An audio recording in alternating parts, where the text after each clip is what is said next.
Hey, good morning. And there's been some changes and some updates, some evolutions with regards to the Motoped survival bike that I first purchased. I originally had a 49cc motor. Then I upgraded to a 88 jug swap kit. And now this is the Motoped 125cc survival bike. And there's nothing left. If this isn't enough power, if this isn't the perfect motor, I don't know what else to put on there. It's pretty sweet, and I want to tell you about a couple of the things here. First of all, you're going to get 4 speeds. Neutral, 1, 2, 3, 4.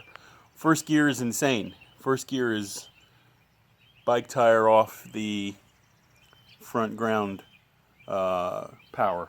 Second speed, still a little crazy. So if you're me and you're not looking to jump berms and fly over hills, first and second gear are just a means to get you to third and fourth. In third and fourth gear, and I'll hopefully get a chance to show you this here in a few minutes, the bike is just super smooth. The 125 engine at cruising speed, 30-35 is the legal limit here for a moped. It's just a dream. It's a low RPM, gas sipping, little vibration, not a lot going on dream.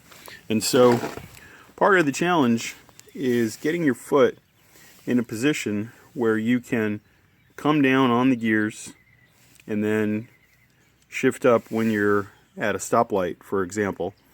And so it's been a learning curve, learning how to get the shifter together.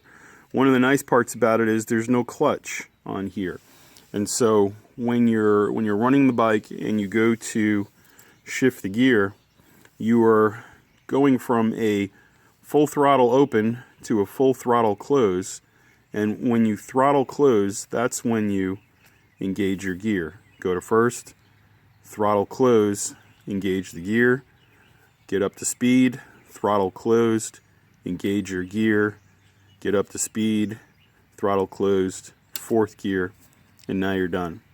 And so when you finish where you're going, you come home, you pop it back up into neutral, and things are good. If you're ever going to convert the bike to a 125cc, there are a few challenges. It's not plug and play, super simple. If you have a friend with a shop, it makes things a lot easier. And so one of the biggest challenges we had converting to a 125cc involved all the electronics, the myriad of electronics. You have the starter components, you have the CDI.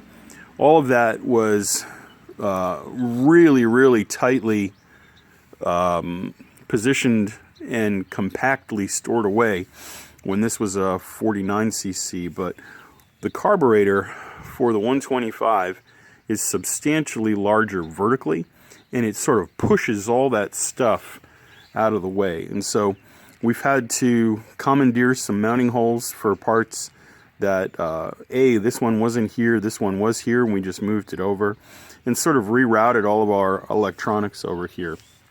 The battery box area is also very challenging. One of the things I didn't like about the 49cc was if you ran out of power, you couldn't kickstart the motor. And there are times when you will run out of power. And this one, you can obviously see here, has a Kickstarter. It'll start right up in a second, and I'll show you how that works. But the battery is just in a really weird location to be able to put a jumper cable on it or put a charger on it in the afternoon when you get home. And so one of the things we've done is we've taken a line and we've run a set of cables all the way back around to a terminal post. And that does two things. Number one, it lets me come in here and put the clamps on for a trickle charger if the bike's going to sit for a couple days. And number two, it lets me put a 12-volt socket adapter here where I can now charge things. I can also plug in some accessories like a mini air pump or a light or some kind of tool if I want. But having that post back behind the seat instead of all the way up under here somewhere, this is a challenging place to get to the wires. So that mod turned out to be a really good mod. One of the other things I did was create a toolbox out of the second Rotopax gas container that they give you, the water container. And the reason that I did that is where we live, if you bug out, there are plenty of sources of water to get to. I don't have to carry much clean water with me. And if I do, I have all of that space in the back rack and in a bag that I don't have here to store water. But I didn't really have a good place to store my tools. And so one of the things we did was cut the rear panel out of the Rotopax, and I put some clinch nuts here in the plastic. And so now, if I want to, I can undo these 4 screws, and all the tools I have in there, my ratchets, my sockets, my tire kit, my jump start battery, there's screwdriver tips and chain lube and anything I could conceivably need to fix the bike based off of asking other people what they keep in their motopeds for repair is in that box, which is nice. It's all the way back, low center of gravity. It keeps the bike stable, and the bike still looks sharp, which I like. We 3D printed out these custom thumb knobs here to match the color of the existing gas coverage cap too, which was really sweet. One of the things that I really love are these AXIOM waterproof pannier bags. And these are the largest ones that I could find. I think it's 40 liters altogether. And it's a waterproof design, meaning you could wrap it up like a dry bag. And everything about it is waterproof. And so I tried to find a solution where I could approximate the stuff that I take on a 3 or 4 day camping trip. You know, for a bug out vehicle, right? You want to be able to carry at least as much as you can carry in one of your backpacks. And so what's nice about these is you can take the bag and just absolutely stuff it. It's cavernous in there. And so when you fill it up, it's just like a normal dry bag now, where you roll the top down, and then each of these snaps is going to lock down into its sister snap down below. And so right now I'm not really using it for bug out stuff. I'm using it to bring the gear, like I talked about earlier, that I just want to carry along with me for peace of mind and make sure that I have.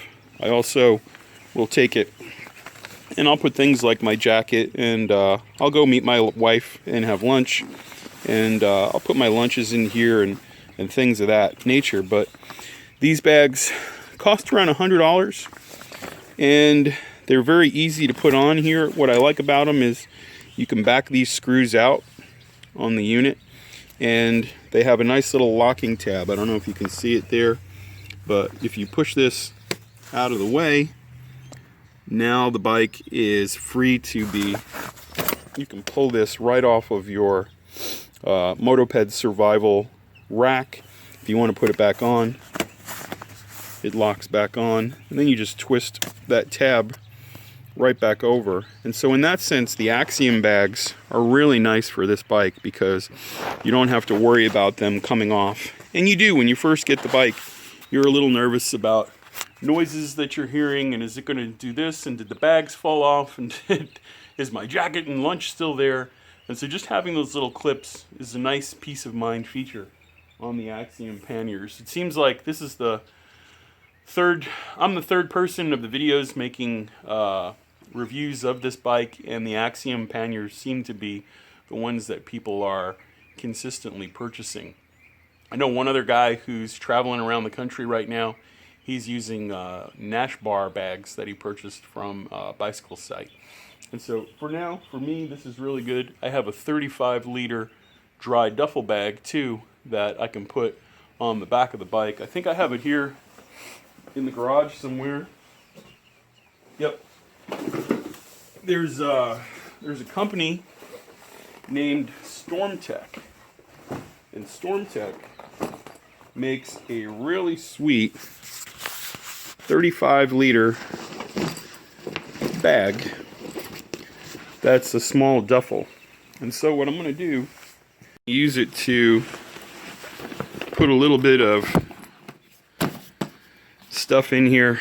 Let me zip it up and I'll show you what it looks like all together. Okay, if you're like me, you want the bike to look tight, you want it to look like a complete package, and in this case, the 35-liter Stormtech bag from Amazon, I think it was $30 or $40. I'll put a link to it in the bottom of this video.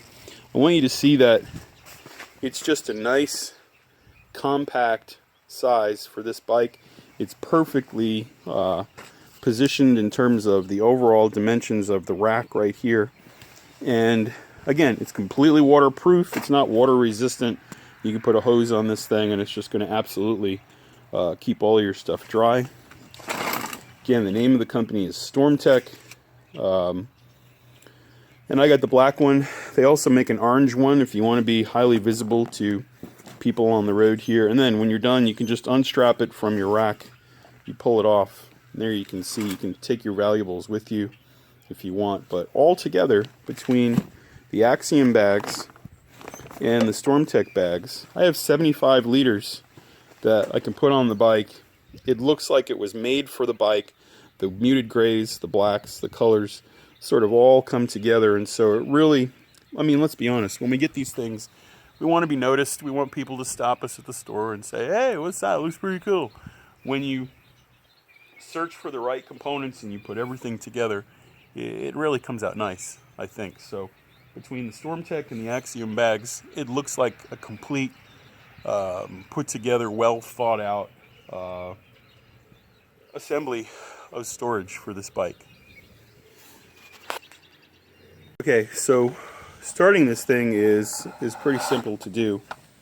I'll show you the sequence here real quick. They give you a key, and I prefer the electric starter if possible because it lets me adjust things on the fly. Turn it in, turn it on, turn your ignition switch or your power switch on. Go over to the back of the bike. Turn your choke off, or you want the choke fully upright. You want to put that tab there. Then I usually like to get over here and get my hand on the throttle, and that's it. That's pretty simple right there.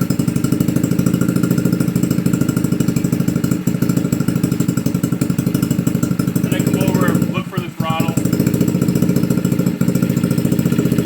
Just open it up a crack.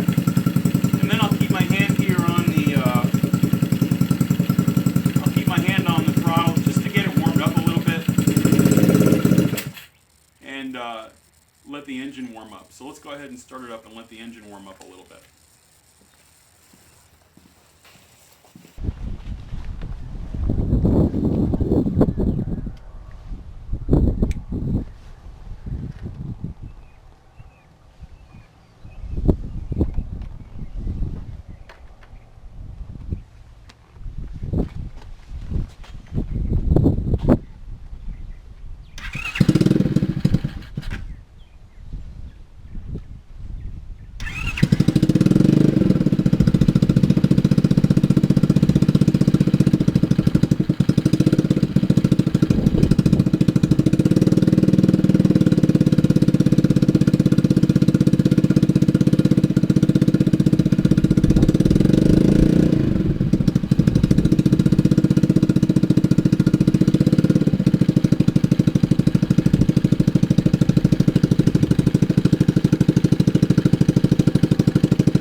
So I'm back from the ride, and just some parting thoughts.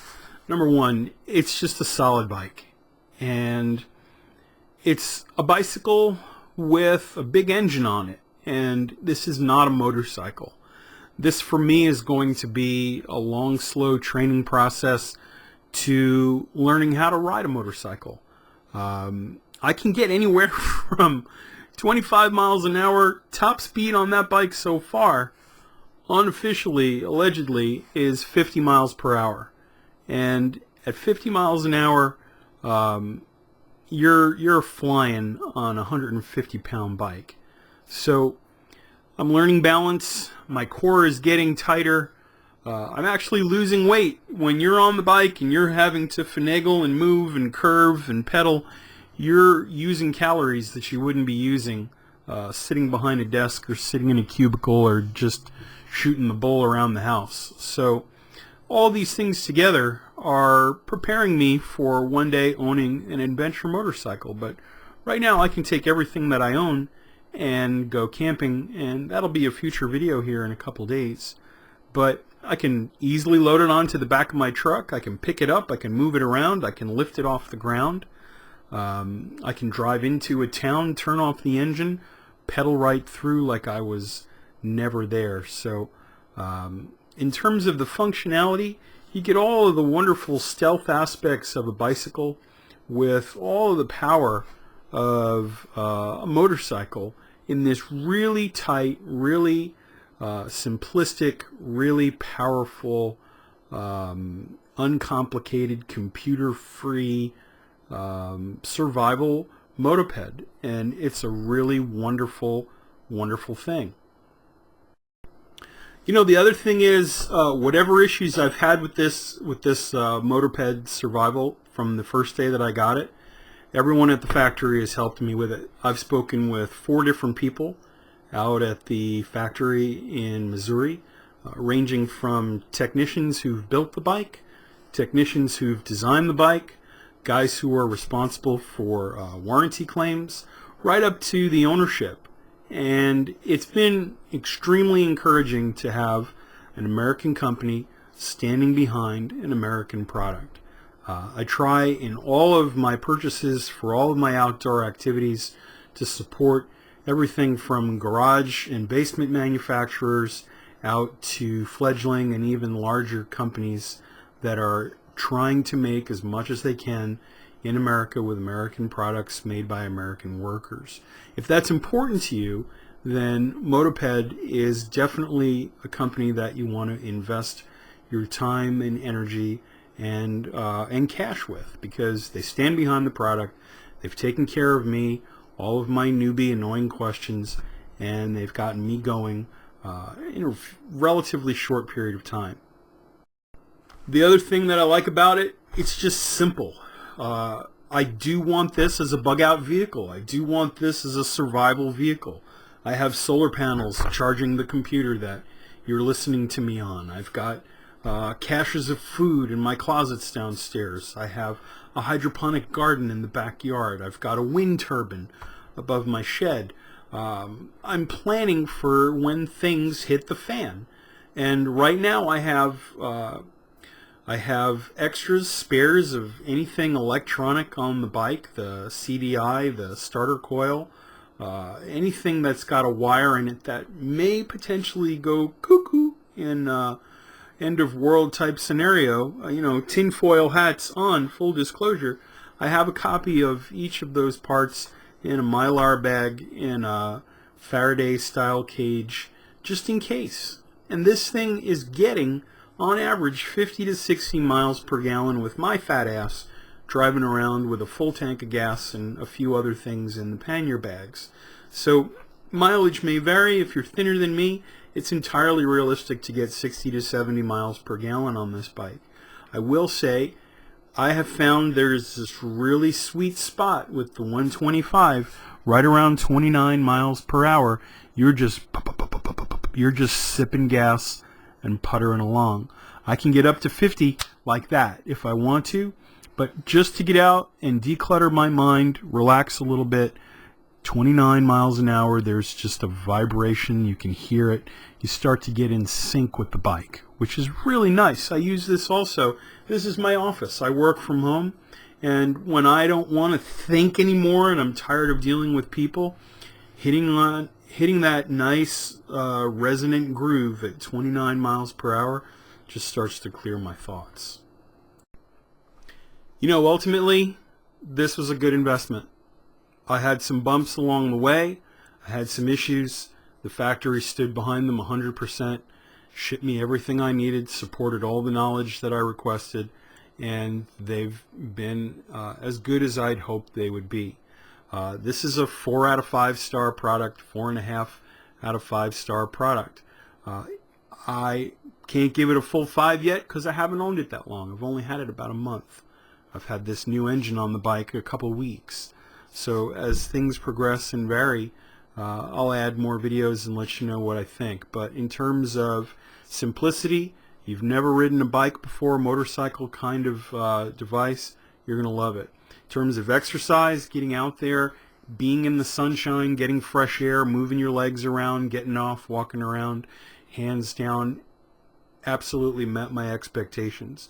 In terms of bug out ability, being able to strap a myriad of accessories to the bike, put things on there in different combinations, up to 70, 80 liters of goods and things that I need to get out in a hurry or want to go on a long, slow cruising camping trip, you're not going to find anything that does this, and it's still a bicycle in some states or a moped in other states. So the flexibility there is spot on. Motoped Survival, 49cc, I've owned it, works great. Motoped Survival with the add-on power kit from tbparts.com or tbolts.com. The 88 kit, I've had that too, works great. Now I'm up to the 125cc. This is where I should have started when I first bought the bike. It's an absolute dream to ride, and I'm really excited that I did. If you have any questions about the bike or any of these iterations, the 49cc, the 88 upgrade kit, or the 125, I can answer all your questions, and I'm happy to do so down in the comments below. I'm Mike Leidick out in East Bend, North Carolina, representing from the Motoped Survival Club. Woo! We'll see you guys later. Remember to choose your adventure, get out on the road, and get out of your offices and cubicles. There's a lot of stuff out there to experience yet. I'll see you soon.